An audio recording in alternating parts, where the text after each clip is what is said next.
Commander Jake Sullivan was having what he'd later describe as a perfectly reasonable Tuesday morning, until the universe decided to ruin his coffee.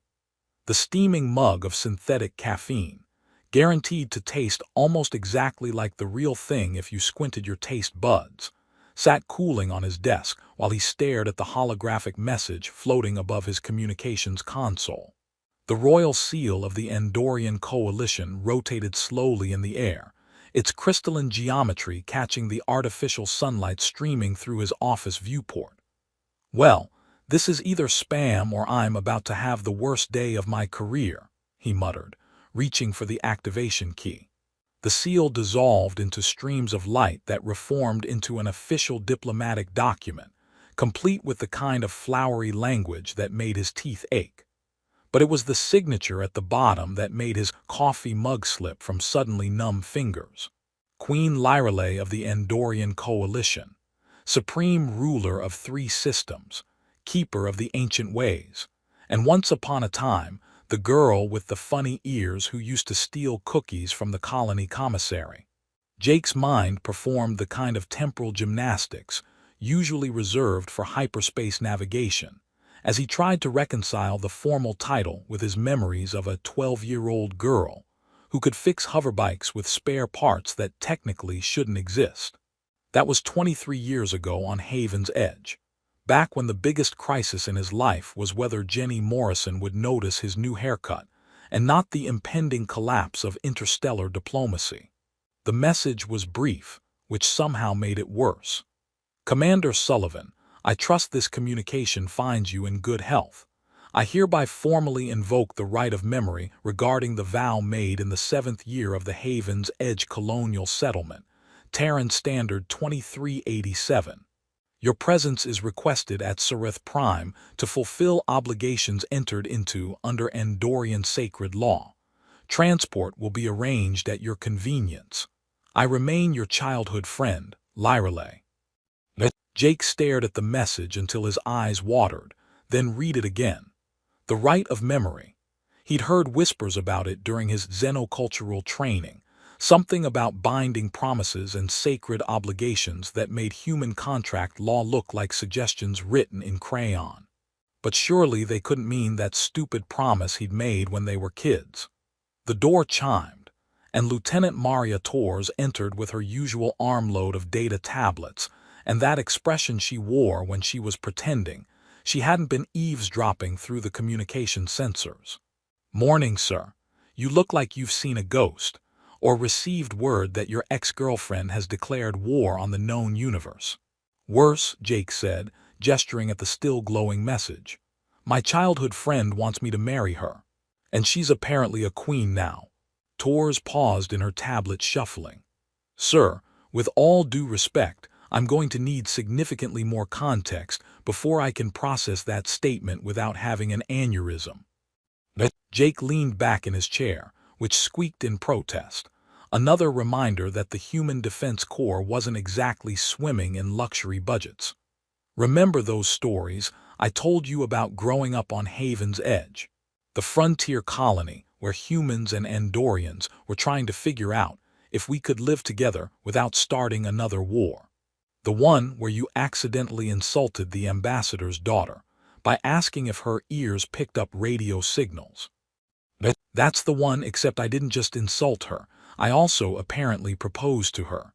Jake rubbed his temples, feeling a headache building that no amount of synthetic caffeine could cure. "We were 12 tours. 12. I just figured out that girls didn't actually have cooties, and she'd helped me fix my hoverbike with some impossible Andorian technology that shouldn't have worked, but did anyway. So naturally, being a brilliant preteen diplomat, I told her that when we grew up I'd marry her." Torres set down her tablets with the careful precision of someone trying not to laugh. "And now she's holding you to it." Apparently, in Andorian culture, promises made during childhood are considered sacred. Something about the purity of young minds and binding cosmic forces. Jake stood up and began pacing, which in his cramped office meant taking exactly 3 steps before turning around. "I thought it was just kid stuff, you know. like promising to be best friends forever or swearing you'll never eat vegetables. Sir, most people don't have to worry about their childhood promises involving interstellar royalty. Jake paused his pacing to stare out the viewport at the slowly rotating bulk of Defense Station Gamma.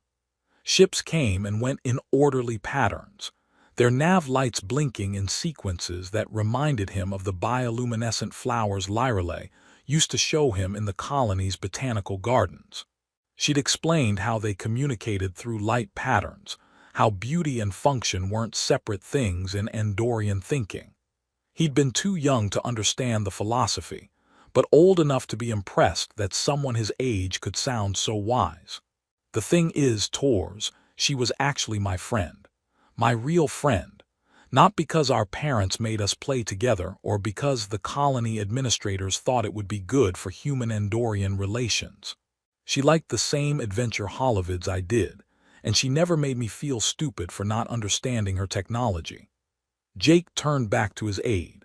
And now I have to decide whether to honor a promise I made when I thought the height of sophistication was sharing a bag of synthesized chocolate chips, or potentially destroy whatever diplomatic progress we've made with the coalition. Tors picked up one of her tablets and began scrolling through data. Sir, I hate to add another layer of complexity to your existential crisis, but Queen Lyreley isn't just asking you to marry her. According to the intelligence briefings, she's been facing challenges to her rule from the noble houses. They consider her too friendly to human interests. Of course they do, Jake said, slumping back into his chair.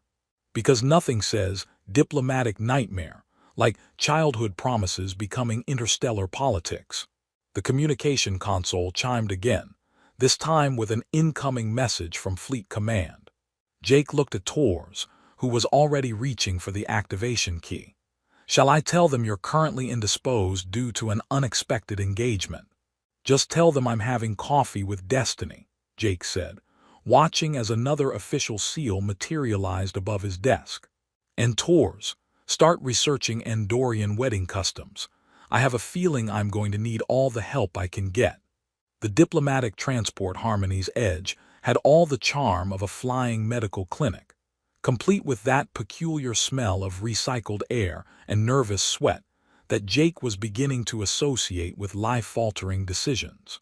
He'd spent the 3-day journey to Sereth Prime alternating between reading outdated protocol manuals and staring out the viewport at the swirling colors of hyperspace, wondering if it was too late to fake his own death and become a moisture farmer on some backwater planet. First time visiting an Andorian world, Commander? Asked Captain Reeves, the transport pilot who had the unsettling habit of humming show tunes while navigating through dimensional rifts. Fair warning, the gravity's about 15% lighter than Earth standard, so try not to bounce around like a caffeinated kangaroo when we dock. Jake looked up from his tablet, which displayed a bewildering array of Andorian social customs that seemed designed by someone who thought regular etiquette wasn't complicated enough. Any other helpful advice? Like how to address a queen without accidentally declaring war or proposing to her entire court. Just remember, their ears aren't just for show. Andorians can hear frequencies we can't, so they always know when you're lying. Makes poker games really awkward. Reeves chuckled at his own joke while adjusting something on the control panel that sparked ominously. Oh, and whatever you do, don't mention the great vegetable incident of 2395. The what now? Never mind. If you don't know about it, you're probably better off staying ignorant. Trust me on this one. The transport shuddered as they dropped out of hyperspace, and Jake's first glimpse of Sereth Prime made him understand why poets throughout the galaxy had run out of adequate adjectives. The planet hung in space like a jewel that couldn't decide what color it wanted to be, with crystalline spires reaching up from continents that seemed to shimmer between dimensions. Floating islands drifted through the atmosphere, connected by bridges of what looked like solid light, while orbital platforms moved in patterns that were probably meaningful to someone who understood Andorian mathematics. Welcome to the capital of the Coalition, Reeves said, beginning their descent toward a landing pad that appeared to be carved from a single massive crystal, where the architecture violates at least 3 laws of physics, and the plumbing works better than anything we've got back home. The landing was smooth enough that Jake only questioned his mortality twice, which he considered a personal record. As the transport's ramp lowered, he was greeted by a delegation that looked like they'd stepped out of a diplomatic handbook titled, "How to Intimidate Humans Without Really Trying." The lead figure wore robes that shifted color in the planet's triple sunlight, and had the kind of pointed ears that made Jake nostalgic for simpler times when the most exotic thing about Lyreley was her ability to fix machines by talking to them. "Commander Sullivan," the figure said in accented standard, "I am Court Advisor Vexter. Her Majesty awaits your presence in the Obsidian Throne Room, though I should mention that she's currently in the middle of a heated debate about trade regulations with the Council of Houses. Something about mineral extraction rights, and whether humans understand the concept of sustainable harvesting." Jake followed Vexter through corridors that seemed to bend space in ways that made his inner ear file a formal complaint. The walls pulsed with bioluminescent patterns that he was fairly certain were alive, and the floor felt like it was gently guiding his steps toward some predetermined destination. "Is she always this busy, or did I pick a particularly bad time for a social call?" Jake asked, trying to sound casual while his nervous system processed the fact that he was walking through a building that was probably sentient. "Her Majesty has been dealing with increased pressure from the noble houses since she announced her intention to invoke the right of memory," Vexter replied, pausing at a doorway that opened without any visible mechanism.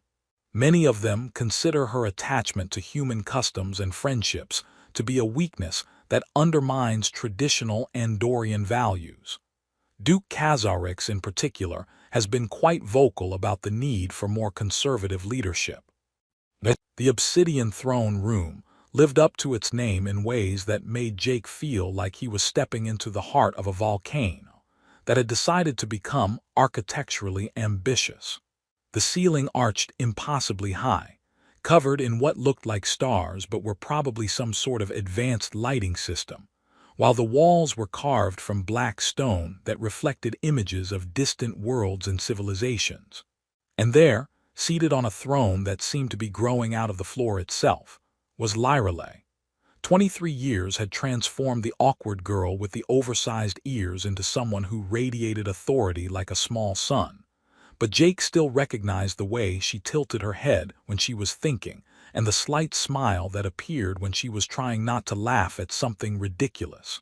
Her ears, once a source of childhood teasing, now framed a face that carried the weight of ruling millions with a grace that made his dress uniform feel like he'd borrowed it from someone more important.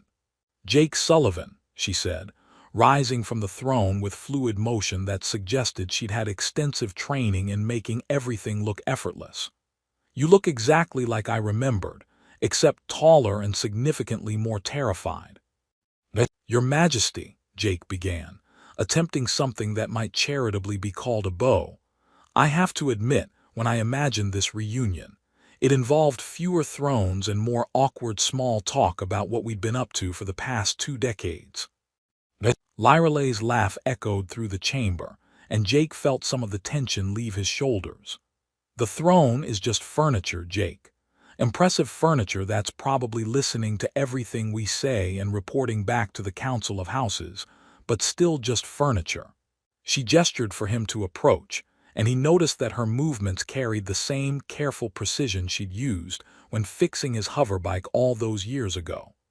"I suppose you have questions about the right of memory, and why I'm suddenly calling in childhood promises like they're legal documents."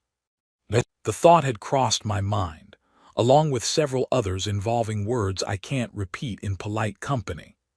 Jake walked closer, noting that the throne room was designed to make visitors feel insignificant, but somehow Lyreley's presence made the space feel more intimate. "I have to ask, Lyra, do I still call you Lyra? Are you doing this because you actually want to marry me, or because you need a human consort for political reasons?" Both, she said without hesitation, and Jake appreciated that she didn't try to sugarcoat the complexity of their situation. The noble houses are using my friendship with humanity as evidence that I'm unfit to rule. They claim that our trade agreements and cultural exchanges are diluting pure Andorian traditions. Meanwhile, there are rumors that certain human corporations are funding opposition groups, hoping to destabilize the coalition and renegotiate our mineral rights. Jake felt a chill that had nothing to do with the throne room's temperature. And marrying me would solve this. How, exactly? The right of memory grants joint authority over strategic decisions to both parties. If you accept, you'd have legal standing in Andorian law and shared control over the hyperspace corridors that connect our territories. Lyreley stepped closer, and Jake caught a hint of the same floral scent she'd worn as a child, though now it seemed more complex, layered with responsibilities and secrets. Any coup attempt against me would automatically become an act of war against humanity. It's elegant, really, in a way that would make our old diplomacy teachers proud. So I'd be a political chess piece, with a fancy title and ceremonial duties. You'd be my partner, Lyreley said simply. In every sense that matters. The boy who promised to marry me grew up to be someone I'd choose to marry anyway, assuming he's willing to help me save two civilizations from their own stupidity. Jake's quarters in the royal wing came with amenities he hadn't known existed, including a bathroom that somehow anticipated his needs, and a bed that adjusted its firmness based on his stress levels. Currently, the mattress felt like it was trying to swallow him whole, which seemed appropriate given that he was drowning in Andorian etiquette lessons that made quantum physics look straightforward. "No, no, Commander," Vexter said with the patience of someone who'd clearly explained this 17 times already. "When greeting members of the Fifth House, you bow at precisely 37 degrees while keeping your left hand visible but your right hand hidden. It signifies respect without submission, and acknowledges their traditional role as mediators in inter-house disputes." Jake tried the bow again, wobbling slightly as he calculated angles. "And if I get it wrong?" "Best case scenario, they think you're charmingly ignorant. Worst case, you accidentally challenge Duke Thuron Kazarix to ritual combat." Vexter adjusted Jake's posture with the resigned air of someone who'd been tasked with teaching a particularly slow child to navigate a minefield. "Given that he's approximately twice your size and has been training in Andorian martial arts since he could walk, I'd recommend getting it right." "Fantastic. Any other ways I might accidentally start a war before breakfast?" Jake straightened up, noting that the mirrors in his quarters seemed to be offering helpful suggestions by highlighting his posture mistakes with subtle color changes. "Well, there's the incident with the ceremonial fruit arrangement yesterday. Apparently, you created what roughly translates to 'your mother smells like fermented root vegetables' in classical Andorian flower language." Vexter consulted his data tablet, which projected holographic notes in flowing script. The kitchen staff found it amusing, but I'd avoid similar creativity in the future. Jake slumped into a chair that immediately began massaging his shoulders. "I'm starting to think my childhood promise was the universe's way of getting revenge for every time I complained about being bored." The door chimed with a sequence of tones that Jake had learned meant urgent but not quite emergency level. Vexter activated the communication panel, revealing Lieutenant Tor's face floating in the air with an expression that suggested she'd discovered something unpleasant. "Sir, I've been analyzing those intelligence reports you requested about the noble houses and their recent activities," Tor said, her image flickering slightly due to the quantum encryption. "You're not going to like what I found. Duke Kazarix has been meeting secretly with representatives from Meridian Corporation over the past 6 months. The meetings are coded as cultural exchanges, but our financial intelligence suggests they're discussing something considerably more lucrative than art appreciation." Jake leaned forward, suddenly feeling more alert than he had since arriving on Sereth Prime. What kind of lucrative? The kind that involves military-grade sensor scramblers, shipments of rare Earth elements, and enough encrypted communications to make a paranoid AI nervous. Torres paused to consult her own data. Meridian has been trying to renegotiate their mining contracts with the Coalition for years. If the current government fell and was replaced by someone more amenable to their interests, they'd make enough profit to buy their own solar system, Jake finished. And all they'd need to do is destabilize Lyralay's rule and install a puppet regime. Vexter's expression shifted from patient tutor to concerned advisor. Commander, if what your lieutenant suggests is accurate, then the noble houses aren't simply opposing the Queen's policies out of tradition. They're being manipulated by your own people. Jake felt his stomach perform the kind of gymnastics usually reserved for faulty artificial gravity. Torres, dig deeper into Meridian's connections. I want to know everyone they've been talking to, what they've been promising, and how long this has been going on. And send a coded message to Fleet Intelligence. Tell them we might have a corporate conspiracy that's gone way beyond simple profiteering. Already on it, sir. I've also taken the liberty of scanning communications traffic from the palace. You might want to know that someone's been monitoring your quarters and your training sessions with Advisor Vexter. Jake looked around his room with new appreciation for the helpful mirrors and anticipatory furniture. Are we talking about normal palace security, or the kind of monitoring that suggests someone's planning to use my spectacular failures at Flower, arranging as evidence that humans are culturally inferior? The latter, I'm afraid, Vexter said, activating a small device that caused the room's ambient lighting to shift to a warmer tone. I've just activated privacy shielding that should prevent casual surveillance, but we must assume that your activities are being studied by those who oppose the right of memory. Tor's image leaned closer to the communication pickup. Sir, there's something else.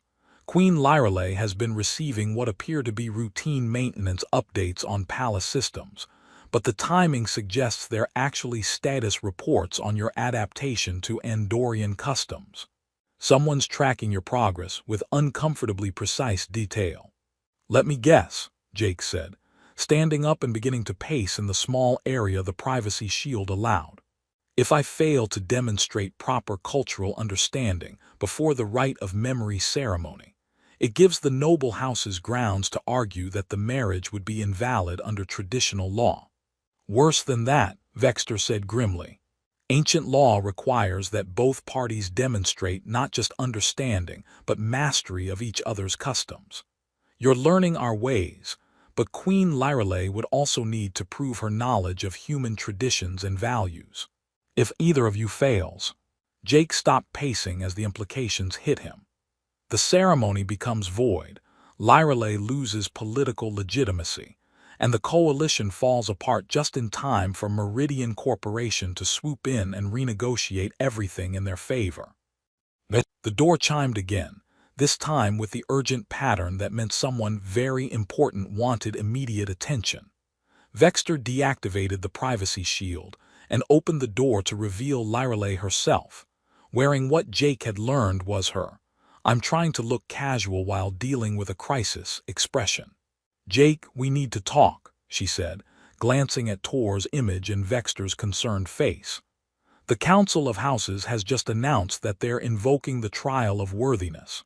Both of us have exactly 7 days to demonstrate complete mastery of each other's cultural traditions, or the right of memory will be declared null and void. Jake felt the chair's massage function increase in intensity, as if it sensed his rising stress levels. 7 days to become an expert in Andorian customs, while you figure out how to be human enough to satisfy their requirements. 7 days to save both our peoples from a war that's being orchestrated by people who see profit in chaos, Lyralay corrected. The good news is that I've been studying human culture for years, ever since I became queen. The bad news is that Duke Kazarix has just announced his intention to serve as the house's primary observer during your trials. The same Duke Kazarix who's been having cozy chats with Meridian Corporation. Jake asked. Lyralay's ears twitched in surprise. How did you? Never mind, I should have known you'd figure it out. Yes, the same one. Which means we're not just dealing with cultural examinations. We're dealing with sabotage, political manipulation, and the kind of high-stakes theater that makes ancient gladiatorial contests look like children's games. Jake looked around the room at the faces of his allies, human, Andorian, and holographic, and realized that his childhood promise had somehow become the linchpin holding two civilizations together.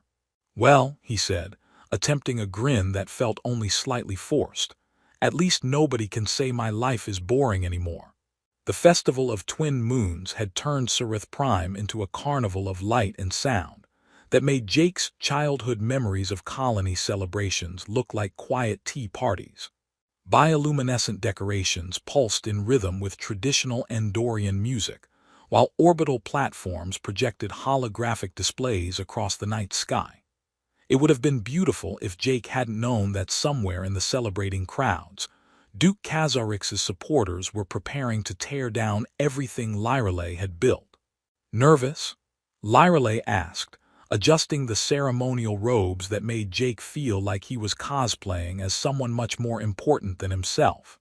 They stood in the antechamber of the great temple, waiting for the signal that would begin either their triumph or the spectacular collapse of interstellar diplomacy. Terrified, Jake admitted, checking his wrist communicator one more time. But the good kind of terrified, like when you're about to jump out of a perfectly good spacecraft and hope your anti-grav unit works. Lyralay laughed, the sound echoing off crystalline walls that hummed with harmonic frequencies. In 7 days, you've mastered Andorian cultural protocols that take most diplomats years to learn. You've also uncovered a conspiracy that could have destroyed both our peoples. I think you're allowed to be a little nervous.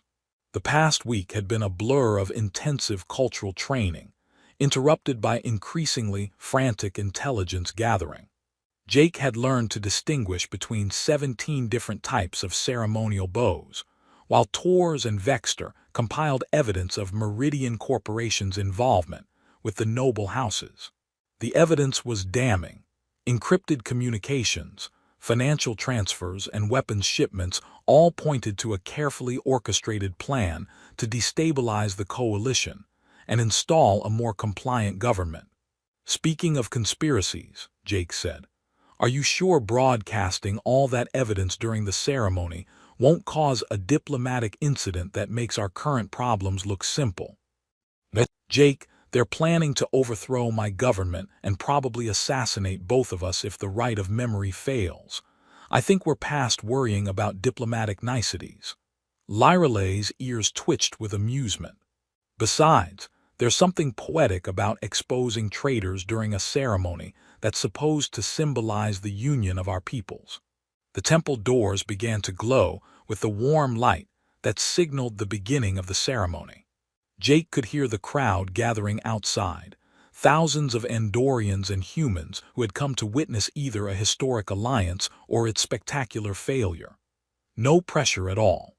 They entered the great temple together, and Jake was struck by how the ancient architecture seemed to pulse with life. The walls were covered with murals that told the story of Andorian civilization, while the ceiling opened to reveal the twin moons hanging like jewels in the purple sky. Representatives from both species filled the ceremonial space, their faces reflecting mixtures of hope, skepticism, and barely concealed political calculation. Duke Kazarix stood among the noble house's delegation, his expression suggesting he was already planning his victory speech. Jake caught the Duke's eye and offered a smile that was probably too cheerful for someone about to undergo cultural trials that could determine the fate of two worlds. Citizens of the Coalition and honored guests from Earth, Lyralay began, her voice carrying clearly through the temple's acoustic systems. We gather tonight to witness the fulfillment of ancient promises and the forging of new bonds between our peoples. The ceremony began with traditional elements that Jake had memorized during his crash course in Andorian customs. He performed the ritual greetings, spoke the ceremonial phrases, and managed not to accidentally insult anyone's ancestors. So far, so good. But as they reached the central portion of the ceremony, the moment when both parties would demonstrate their mastery of each other's cultures, Jake activated his wrist communicator and sent the signal he'd been preparing all week.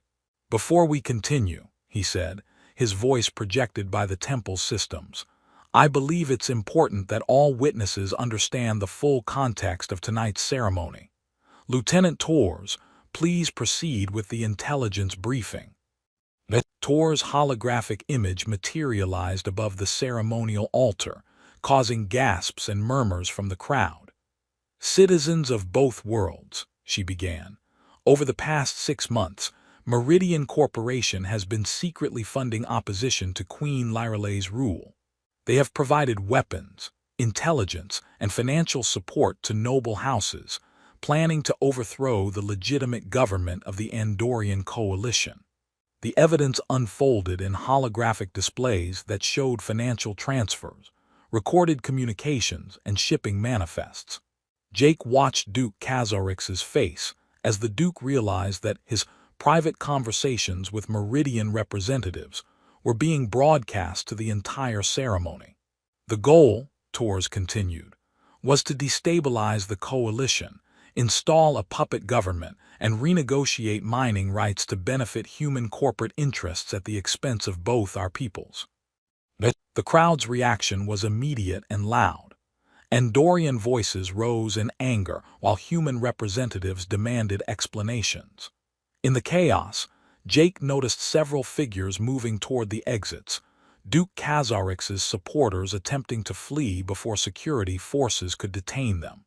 "The irony," Lyralei said, her voice cutting through the noise, "is that those who claimed my friendship with humanity made me unfit to rule, were themselves being manipulated by humans who saw our people as nothing more than resources to exploit." Jake stepped forward, feeling the weight of thousands of eyes upon him. "I came here expecting to fulfill a childhood promise, and I discovered that the girl I made that promise to had grown into someone worth making new promises to.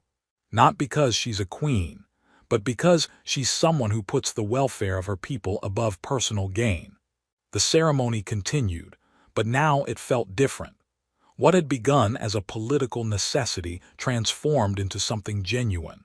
Jake found himself speaking the traditional vows with conviction, meaning every word about partnership, shared responsibilities, and mutual respect. When Lyralei accepted the right of memory and formally named him as her consort, Jake felt the legal and political weight of their union settling around them like a protective shield. Any remaining coup plotters would now be challenging not just an Andorian queen, but a joint human-Andorian authority backed by both governments. As the twin moons reached their zenith, Jake and Lyralei stood together before their peoples, hands joined in the traditional gesture that symbolized the interweaving of destinies. The ceremonial crowd had become a celebration, with even former skeptics acknowledging that they had witnessed something historically significant. "So," Jake said quietly as they walked through the crowd receiving congratulations, "what's it like being married to someone who used to tease you about your ears?" "Oddly familiar," Lyralei replied, squeezing his hand. "What's it like being married to someone who can have you executed for treason if you don't take out the garbage?" "Motivating," Jake said, then paused. "We are talking about metaphorical garbage, right?" Lyralei's laugh was answer enough. Later, as they stood on the palace balcony watching the celebration continue in the streets below, Jake reflected on how keeping a childhood promise had somehow become the most adult thing he'd ever done. The scared kid who had worried about diplomatic incidents had been replaced by someone willing to risk everything for people he cared about. "No regrets?" Lyralei asked, following his gaze to where human and Andorian children played together in the festival lights. "Just one,"